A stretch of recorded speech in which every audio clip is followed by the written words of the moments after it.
lovely people, welcome back to my channel. It's Canisha. If you're new around here, my name is Canisha and I create video content on business, career, lifestyle and books. So if you like showing my journey, go ahead and hit the subscribe button below. Now today's video is a book one, and I thought it'd be interesting to talk about the books that I've read so far in 2021 in case it might give you some ideas and you can then, add them to your own list.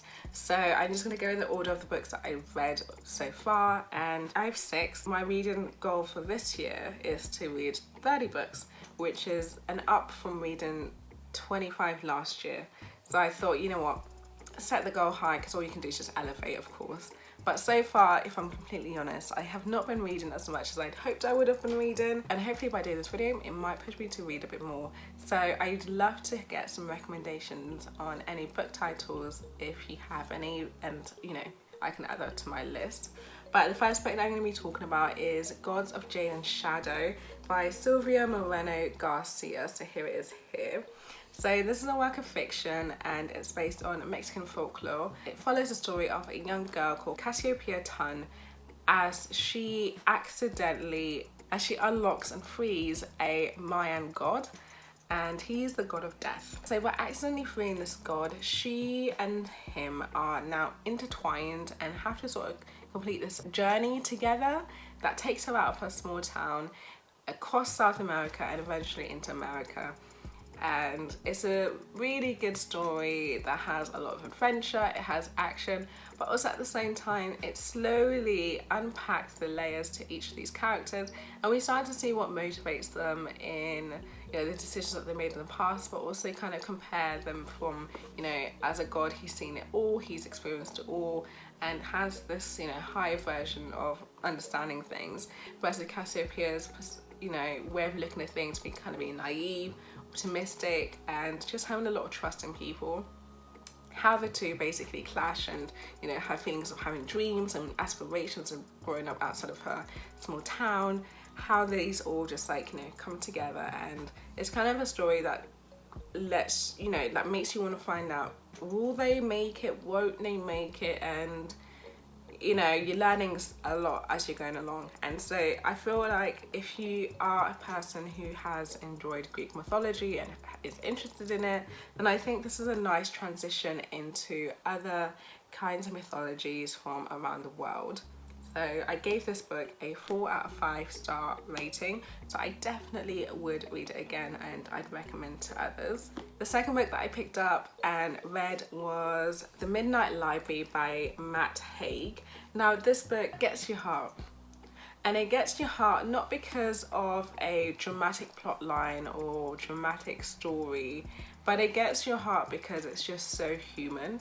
And it follows the story of a young woman called Nora Seed as she finds herself in this midnight library. So how do I explain this without doing spoilers? So basically Nora Seed has kind of got to a point in her life where she no longer wants to be here, and in doing that action she finds herself in the midnight library that basically contains infinite versions of your own life, that has the different choices and realities you could have lived if you had done something differently.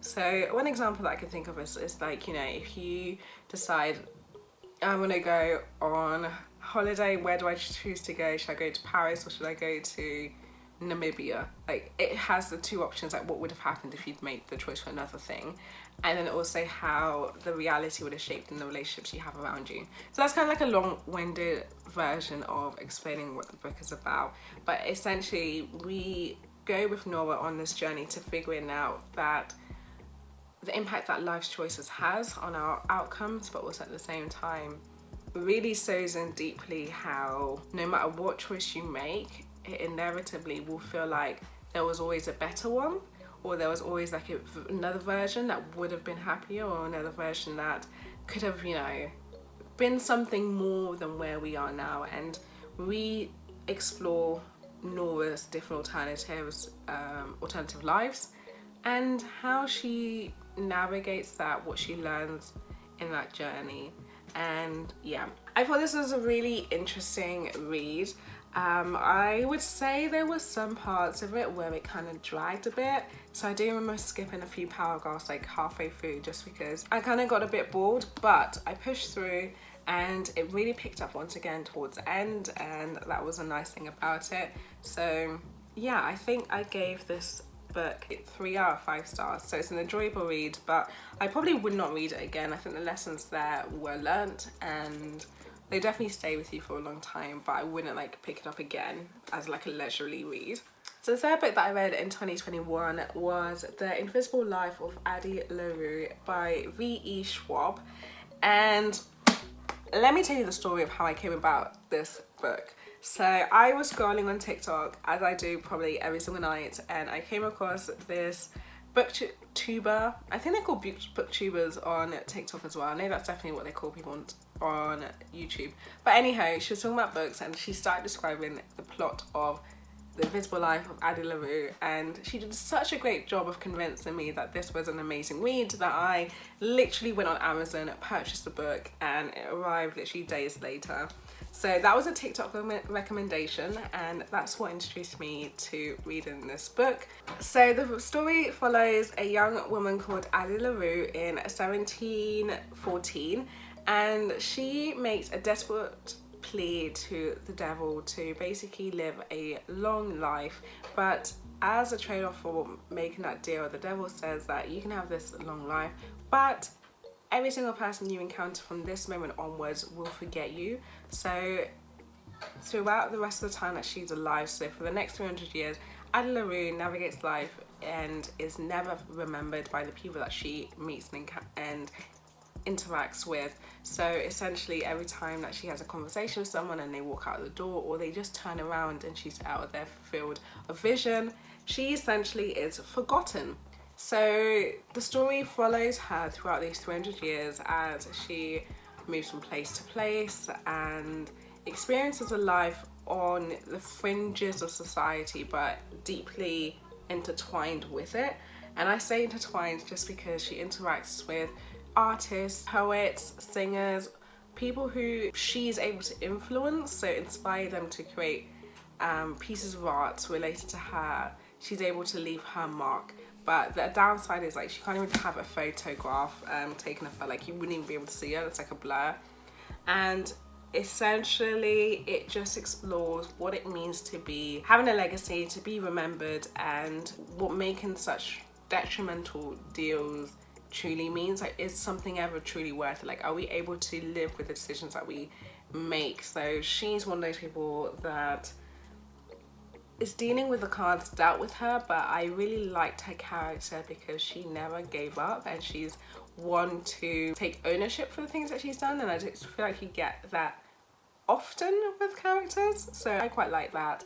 But yeah, it definitely had me thinking about what it meant to have a legacy and what it meant to be remembered by the people that you love. Like, what is worth it? And the really nice twist that comes into this, like this isn't a spoiler, is that she meets a guy called Henry, and this guy just so happens to remember her. So how does this change her existence? How does this change the way she navigates with the world? Like, what does this mean to a woman who has never been remembered for 300 years? Like, what does that look like?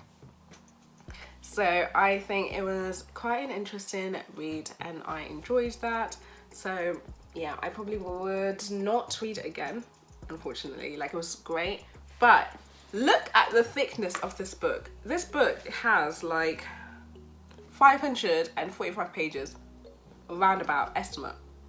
So I'd say in the last 150 pages, last 200 pages, I was done. I picked up this book twice so that I could finish it. So I mean, as like, I started the book, was reading it for a while, and then I took a 1 month hiatus and read other books because I just could not get through it. So yeah, that's why I would not read it again. But I think it's a great premise, and definitely for the fact that it's for 300 years and she travels all over the place, I would have loved to have seen a little bit more people of color. Like, there was nobody of color, and bear in mind, girl was in New York at one point, so you cannot tell me that there was not more people of color that you could have added into this book. So that was probably my main criticism for it, and also the fact that it just got dry. a little bit towards the end, so yeah, I'd say that's the only thing to consider. But the fourth book that I read in 2021 was If I Had Your Face by Frances Cha. So this is a book, it's a work of fiction about 4 young women who live in the same building and they have very different lives and lifestyles. It takes us into their world, into their lives, and it's based in Seoul, South Korea. So it really explores beauty standards, plastic surgery industry, it explores sisterhood and friendship and relationships, and kind of like what being a young woman is like in South Korea and how they're navigating it. And I think that's what makes it really relatable, is that at the end of the day there's some experiences that are kind of universal. And so I really liked reading this book, and the characters felt quite, you know, developed and multi-layered. They were very multi-layered people. Like you love them, you kind of like, you were rooting for them, and it just became interesting to see how their separate lives related to each other and how certain decisions that they're making influenced each other. So yeah, I think it was quite a nice read and a good length as well. Like, I wasn't getting bored, I was learning something new about the characters. And yeah, funny story about this book though is that I have 2 copies. So the first copy that I'd ordered from Amazon never arrived, got lost, requested a refund, but because I wanted to read it so much, I purchased another one. And when that arrived 2 days later, I received the first copy that I'd ordered. So that's how I have 2, and hopefully I'm trying to sell the next one if someone buys it. The 5th book that I've read so far this year has been LaRue. I don't know if you can't see it. Oh, there we go. This book is based in modern day New York, and a murderous game is about to begin called the Aegon. So this happens every 7 years, and essentially where for 1 week only Zeus, who has made gods mortal, they basically hunt each other, and there are other people that are trying to hunt, and the goal is that those who are hunting, they have an opportunity to become a god by killing one of the living gods, but because they're mortal they can be killed. I never explained that, but basically Zeus makes gods mortal, mortals have potential to be killed by hunters. And so LaRue is a young woman who 7 years ago her family was murdered by one of the gods, and she has vowed to not get involved in this world again until the moment that Athena turns up on her doorstep all bloodied up and needing help. And then that's when poor girl LaRue is sucked into this world again, and she has to navigate surviving this week because people are trying to kill her and her friends, and also at the same time righting wrongs because her family was murdered. So she's like, I'm gonna kill the person who killed my family. So that's kind of the thing that she's on for most of this book. So yes, it's another thick book, around 535 pages or so, I think a bit more than that. And to be honest, I actually got through this book in about a week and a half, and that just shows how gripped I was, because this is the same amount of pages as The Invisible Life of Addie LaRue, but Addie LaRue took me like 2 months to get through. And it was just gripping. I liked the characters, I liked her, she wasn't frustrating. Like, there wasn't a lot of like save me, like I need saving kind of writing. She was independent, she could do her own thing, and she was making smart decisions, like decisions that as a reader I was not mad about. I was like, okay, you know what, if I was in your shoes I would do that too. So I think that's what made it really nice about this book. And I am quite biased because I enjoy a lot of Greek mythology books, so already I kind of had this idea that I would like it. So I think that's what made it enjoyable, because I knew I'd like it, and it had action, it had great characters, and I could be emotionally invested, which I was. So I would highly recommend this book. I really enjoyed it, and definitely would give it 5 stars out of 5 stars. Like, that's how good it was. So yeah, I was impressed. So the final book that I've read as of late in 2021 is 1,000 Splendid Suns by Khaled Hosseini, and this is the same author of The Kite Runner, and I haven't read The Kite Runner yet, but it's on my list of books to read. And I've been meaning to read this book for such a long time because people always talk about it and they say it's, you know, a classic book to read, and that's sold me enough. It's a work of fiction. So the story follows two women, the first being Miriam, who at 15 was sent to Kabul to be married off to this man called Rashid. And she basically, as a child, because 15 is a child, she grows up in this area away from her family, away from the people that she knew, and is in a really difficult marriage with her husband. And nearly 2 decades later, a young woman called Layla comes into her life.